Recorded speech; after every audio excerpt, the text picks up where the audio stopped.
Hi, I'm Josh Rushing. Welcome to the stream. Electric vehicles have been hailed as essential to reducing carbon emissions in order to avoid global climate catastrophe. But as the transition to battery-powered vehicles picks up speed, questions remain about the sustainability of the cars and the environmental and social harms that go into making them. So today we're asking, how sustainable are electric vehicles? Now first, let's hear from Jim Warmington at Human Rights Watch with his thoughts. Electric cars are definitely part of the solution to climate change.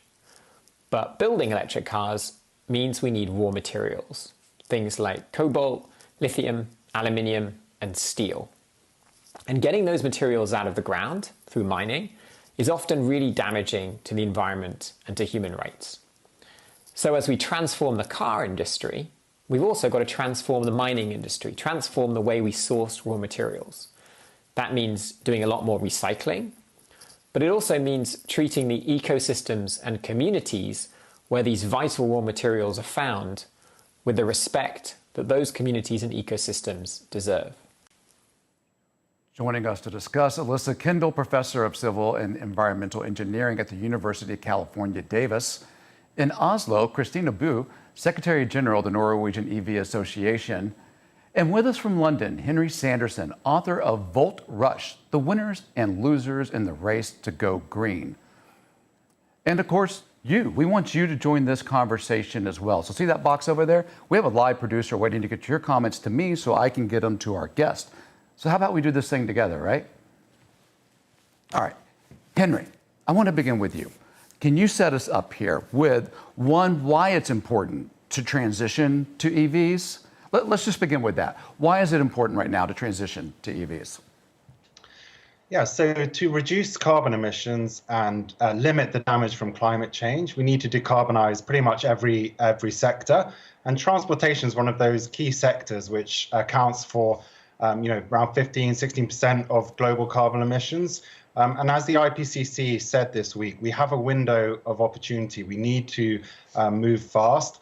And what's so important about electric vehicles is we have the technology at scale now. We have costs have come down a lot. And electric vehicles, I think, work for most people. So what we need to do now is scale up batteries, scale up electric vehicles, and replace the eventually the 1.5 billion vehicles on the road.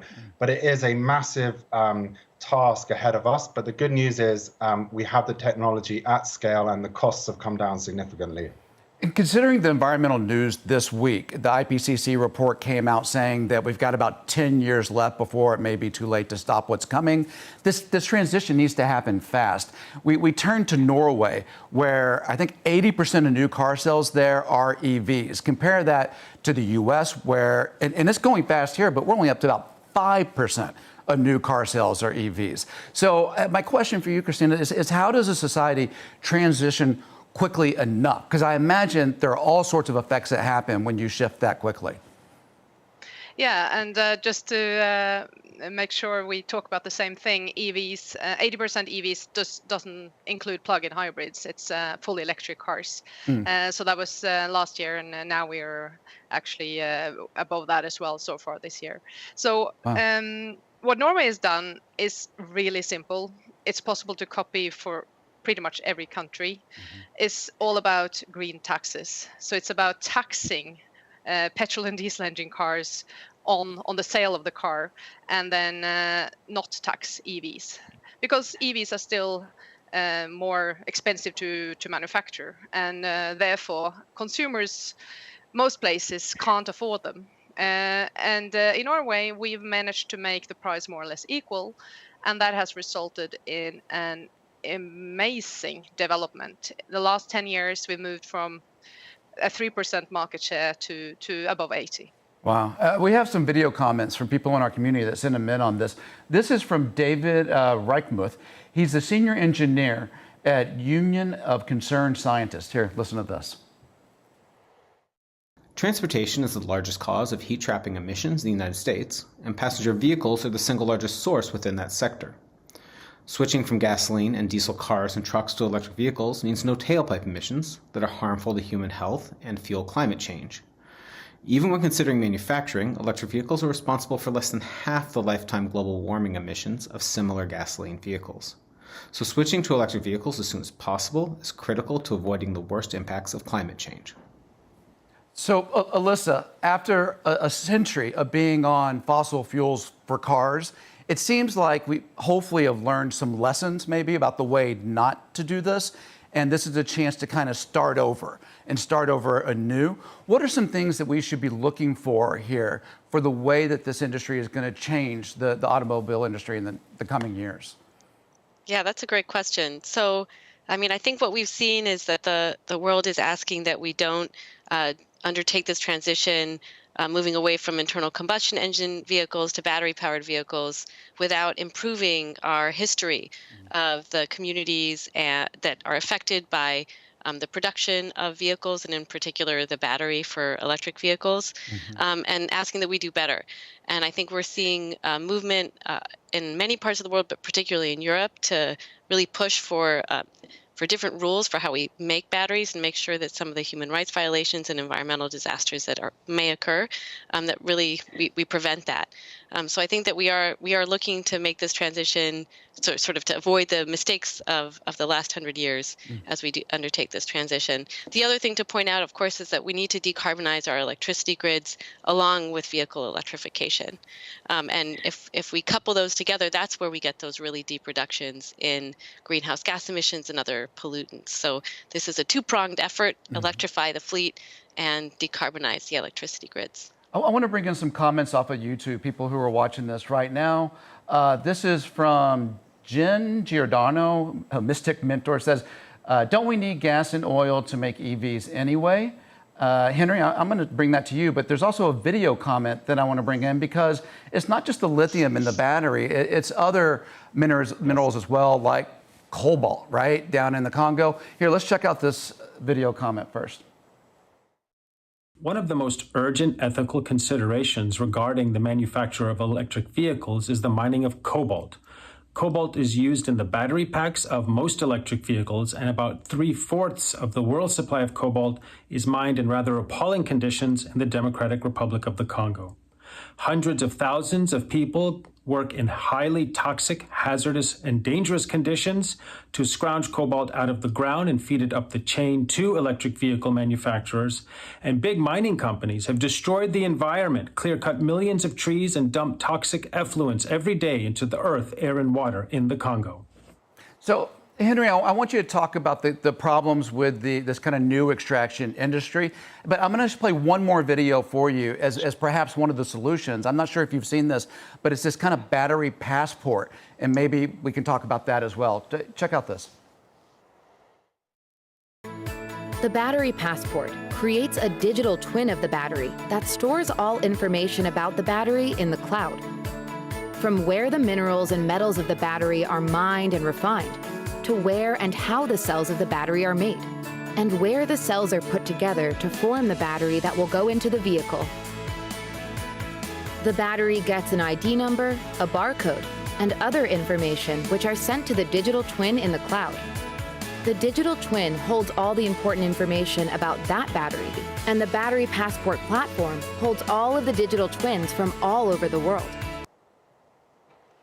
All right, Henry, so I need you to reconcile this for me, because I read and see news stories all the time from the Congo where you see, kids out there digging this up in really dangerous conditions, not environmentally friendly. And then I see an animation like that with really chipper music, and I'm trying to figure out, is this theoretical, or is it actually going to be better this time? Yeah, so those are really good questions. So taking the two questions on the oil. The view is exactly right. If you look at the lithium-ion battery in most EVs, especially in China, they can contain a material called graphite, and some graphite, synthetic graphite, is made using feedstock from the oil industry. So fossil fuels is going directly into a lot of lithium-ion batteries, and also we need diesel and fossil fuels for most mining, right? So most mines use diesel trucks. They use fossil fuels. To process lithium, many people don't realize natural gas is part of the process. So it's very hard to get rid of natural gas in the process of processing lithium. So that's the fossil fuel angle. The cobalt angle is really troublesome. I'm actually reading the book of that person who submitted that video clip. And I've been to the DRC myself, and it is incredibly problematic. But what's happening, and why I wrote my book, is to open our eyes to this supply chain in the hope that we can improve it. And we're seeing efforts by the DRC government, by other groups to try and improve the situation, to try and make sure these people get a fairer price, get safety equipment, etc. Of course, it is a huge challenge, and no one's saying that it's going to be perfect tomorrow. But we shouldn't let the perfect be the enemy of this energy transition. We have to move towards EVs, and we can improve this supply chain, right? If we're aware of the problems, we can apply our innovation and our skills to improve it. And for fossil fuels, we can decarbonize the mining industry. We can decarbonize the way these materials are processed. And for cobalt, what we need to see is we need to step in and engage with the DRC and acknowledge our responsibility for this cobalt that's coming out of the country. We need automotive companies to properly engage, to go to the country, to visit, because for too long, especially for consumer electronics, we've just turned a blind eye to the cobalts that are going into all our devices, our smartphones. So the fact that the EV is a green good is an advantage because people care about how it's made. Christina, it looked like you were going to jump in there. Yeah, I could add to that because I head an organization in Norway that represents more than 120,000 EV drivers, and we've asked them, and almost 90% confirm that they are very eager to know how sustainable a battery is and how workers' rights are looked after and so on. So, but I think also we have to look at a broader picture here, and with Congo especially, it's been a lot of talk about Congo, but we also have cobalt other places, in Finland, for example. And another thing is that Amnesty International, which has focused a lot on Congo and child labor and so on, they're not saying that we should stop importing cobalt from Congo. What we have to do is to make sure that the whole value chain of battery is sustainable and that we know exactly what's going on, because there are also mines in cobalt that are well regulated and good mines, but there are also a lot of irregular mines as well. So we have to make sure that, it's not good for the people of Congo that if nobody wants to trade with them either. So we have to sort of think about the whole value chain. And as we were talking about earlier, Europe is really at the forefront here with the new battery regulation, demanding this. And Christina, in that sense, you could also say that with EVs, there's actually more focus on this because cobalt has been used with fossil fuel cars for a long time as well. It's also used in fossil fuel cars. It's only when we get more environmentally friendly cars that we're focusing on it. So in that sense, you could say that the fact that we are getting EVs on the road is also helping the whole production. Alison, did you want to jump in there? Yes. Go for it. I also wanted to add, I think, just as Christine said, it's wonderful that we have much more focus on the environmental, sort of the environmental impacts and environmental justice concerns with the electric vehicle and battery value chain in particular. And I want to highlight that, it's easy to start demonizing this one part of the vehicle, these challenges of these new supply chains that are forming. But actually, this is a great advantage because we are not going to change the fossil fuels value chain just by continuing to drive gasoline vehicles. So we can do better, but we shouldn't allow the challenges of the EV value chain to prevent us from electrifying. Yeah, that's such a good point, Alyssa. But I think we won't do better unless we actually see where those challenges are. And Christina, you mentioned cobalt comes from other places. I'd like to bring in one of those other places. This is another voice from someone in our community named Stephanie Ting, and she is a documentary filmmaker. Here, listen to this. So when people buy that shiny new Tesla, they don't think about the cost that is being paid to create that vehicle, that is being paid for elsewhere in other parts of the world, that is not in the Western market and closely followed by Western media. And so when we want to think about electric vehicles, how can we have that in a way that has governmental oversight, corporate responsibility, that is well watched and well maintained, when all that's being built is that, this car is going to save the world, and that simply isn't true. And there's so much hidden cost that is being paid for by other people and in parts of the world like mine. When Stephanie says parts of the world like mine, she's actually talking about Indonesia, and that's where a lot of nickel comes from. So here, check this out. Up there are mines. Down here, the mud is all over the sea. Now, where can we go? How can we survive for the economy, for education? The parents today are already struggling, so what can we expect for the next generation, given the current condition of the surrounding environment?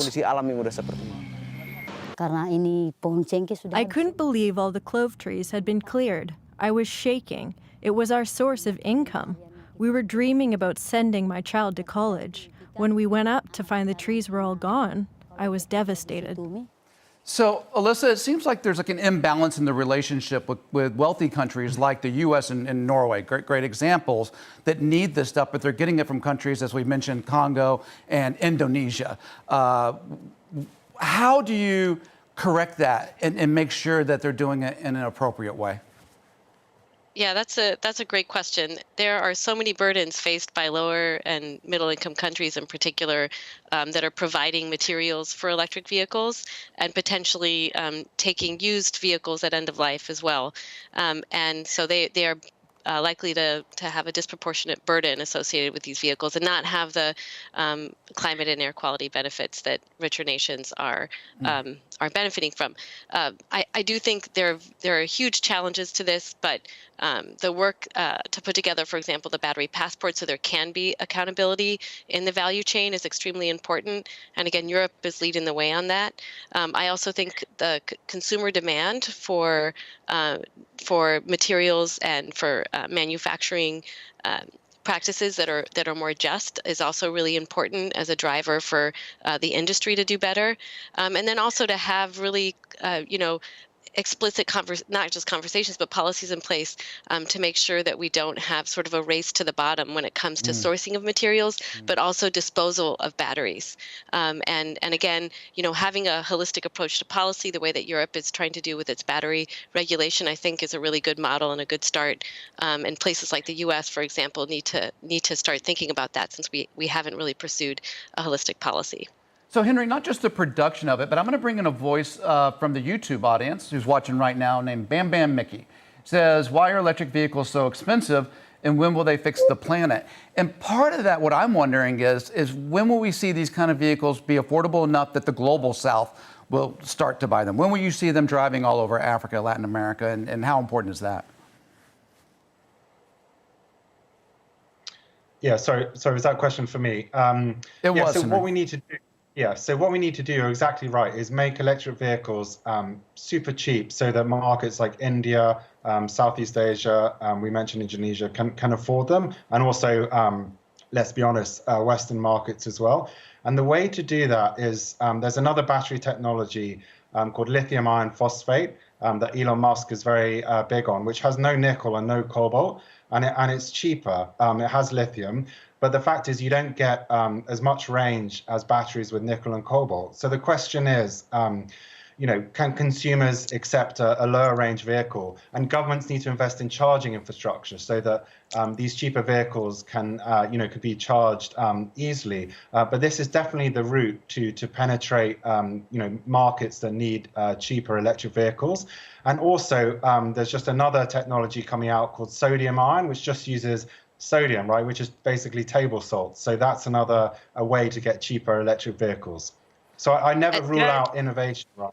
Mm-hmm. Yeah. Could I just add something? Alyssa, go first. Oh, I'm so sorry. So I just two things. One, I actually think that we need to step back from assuming that the world, including wealthy nations, should be electrifying every vehicle on the road. And some work that we did, we found that we could reduce material demand by more than 90% if we pursued transit, active mode, alternatives to personal vehicle dependency. And I think that car-dependent places, wealthy nations like the U.S. should pursue multi-pronged approaches and not electrify everything. I'd also like to add that globally, electrified 2- and 3-wheelers have displaced more oil than all of the electric vehicles that have been sold, all the passenger vehicles. And I say this because electrification is going to look different around the world, and we should be looking to electrified 2- and 3-wheelers, which can deliver great air quality benefits for urban areas, as well as electrified buses, which will probably play a really important role, for example, in electrifying Latin America and Africa. That's interesting. So this isn't just a one-for-one replacement from fossil fuel to electric vehicle. You're saying we really need to rethink the entire transportation model. Yeah? Absolutely. Okay. Yep. Christina? Could I just, I'm not sure if I'm disagreeing. I just want to, of course, what we can agree on, I think, is that all new vehicles that enter our roads should be zero emission. Or else we keep, pouring new cars and new vehicles on the road that will be there for many years and pollute. So what we can agree on, if we are to sell vehicles, if we are to sell cars, those cars should be able to run on renewable fuels, and that is electric cars. But if that's going to be true, Christina, those cars need to be more affordable for everyone to be able to afford them. In America, they're still kind of a luxury. No, I think this is also a common misconception. Who buys new cars? Who buys new cars in Norway? 8 out of 10 who buy a car in Norway buy a second-hand car. Most people don't buy a new car. Those who buy a new car in any country, whether it's Indonesia or if it's Norway or the US, at least in Norway, half of them are companies. The other half is people with a certain income, absolutely. And it's the same in poorer countries as well. But these people, if they can afford an ICE car, you need to make sure they also can afford an EV instead. And that's where green taxes come in. You put higher taxes on ICE cars and you allow EVs to compete, so that people that actually afford new cars can afford an EV. The people with less money in every country will have to wait a few years until these EVs are available in the second-hand market. Right now, that is starting to happen in Norway. We have a growing second-hand market for EVs because we've been selling these cars for some time. But I don't think the solution is to make cars too cheap. Because that's not going to help us, is it? If they're too cheap, everyone will buy a car. And as Alyssa says, we need to make sure people are also using public transport, walking, cycling, and so on. So cars shouldn't be too cheap, but EVs should compete with ICE cars. I think ethically you're spot on, Christina. But in the U.S., Alyssa, new taxes, higher taxes don't often go over. Would that system work in the U.S.? Do you think they could even get that through? No, there's no way that additional taxes on gasoline and diesel vehicles will happen in the U.S. I think it will have to be reflective of genuine cost reductions in electric vehicles. I think Henry pointed out that things like lithium iron phosphate batteries that are coming online, not only do they have the benefit of not including nickel and cobalt, which are not only expensive materials, but also materials with human rights and environmental issues, will probably reduce the cost of electric vehicles and make them cost competitive with gasoline and diesel vehicles, especially from a total cost of ownership perspective. I think other countries in the world can implement these taxes. In fact, when we have a few examples of lower income countries around the world or middle income countries that rely on secondhand vehicle flows, especially from Europe, Japan, and the US. And some of those countries have implemented exactly the tax regime on imports that Christina has highlighted, and they had massive adoption. I read recently that Mongolia, for example, which favored hybrid electric vehicles, had a fleet of 30% hybrid vehicles on the road, much better than what the US has achieved with a tax regime. So I do think Christina's solution, while it's not going to happen in the US, is really an excellent solution in many other parts of the world. I mean, it sounds like there needs to be multiple solutions, different solutions for different parts of the world where it work, but I think everyone's in agreement that it needs to happen, right? Definitely. And luckily, it's true, as Elissa says and Henry says, EVs will become cheaper. Hey, so Christina, I got to wrap right there. We're out of time. I want to thank all three of you, Alyssa, Christina, and Henry, for joining us today. And for you, if you're watching on YouTube or on Al Jazeera English, for joining us. And until next time, we'll see you then.